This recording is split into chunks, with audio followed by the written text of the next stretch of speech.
मैं सीमांचल की जनता में उम्मीद को जगा रहा हूं, उनको बुज़दिल नहीं कर रहा हूं। मैं सीमांचल की जनता को ख्वाब दिखा रहा हूं, इसलिए दिखा रहा हूं कि इस ख्वाबों को हम पूरा करेंगे इंशाअल्लाह ताला।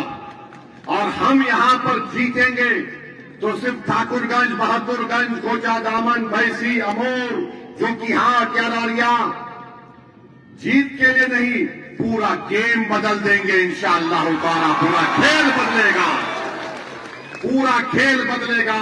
14% यादव मुख्यमंत्री बनेगा, 3.5% मल्ला उप मुख्यमंत्री बनेगा, और 17% क्या करेगा? तुम्हारे सामने दरी बिछाएगा, सर झुकाएगा, भीख मांगेगा। नहीं जालिमों, सुनो, 17% मुत्तहिदा तौर पर वोट का इस्तेमाल करेंगे। कि जो कांग्रेस को वोट देगा वो दरी बिछा रहा है, यही कह रहे हैं ना, गाली दे रहे हैं ना। जी। तो मैं आपको एक बात बताता हूँ, 11 तारीख को यहाँ वोटिंग है ना।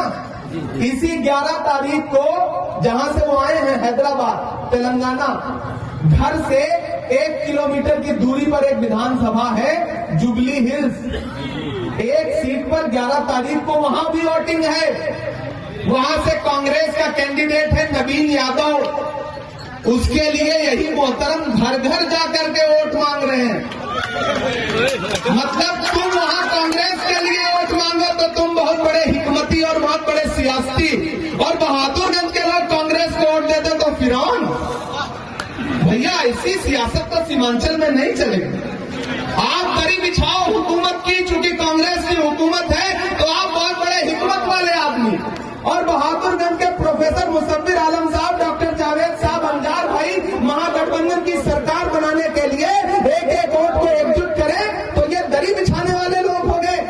ये गाली नहीं है तो और क्या है? बताइए मुझे, कौन सी कयादत खड़ी कर रहे हो आप? प्रोफेसर मुसव्विर आलम को हरा करके किसी और को जिता करके कौन सी कयादत खड़ी कर रहे हो आप? बहुत शानदार जन समर्थन है जमीन पर।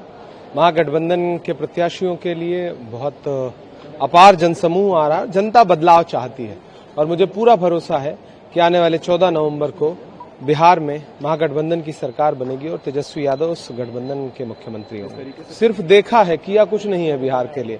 आरा के मैदान में 2015 में उन्होंने 1 लाख करोड़ का पैकेज दिया था कि 80,000 करोड़ दे दूं कि 90,000 करोड़ दे दूं। लो 1 लाख करोड़ दे दिया। वो 1 लाख करोड़ कहाँ है? विशेष पैकेज कहाँ है? बिहार में उद्योग धंधे लगाने से पहले अमित शाह जी कहते हैं कि यहाँ पे जमीन नहीं है, इसलिए फैक्ट्रियां नहीं लग सकती हैं, और 1026 एकड़ जमीन अडानी को 1 रुपए की कीमत पर दे दी जाती है।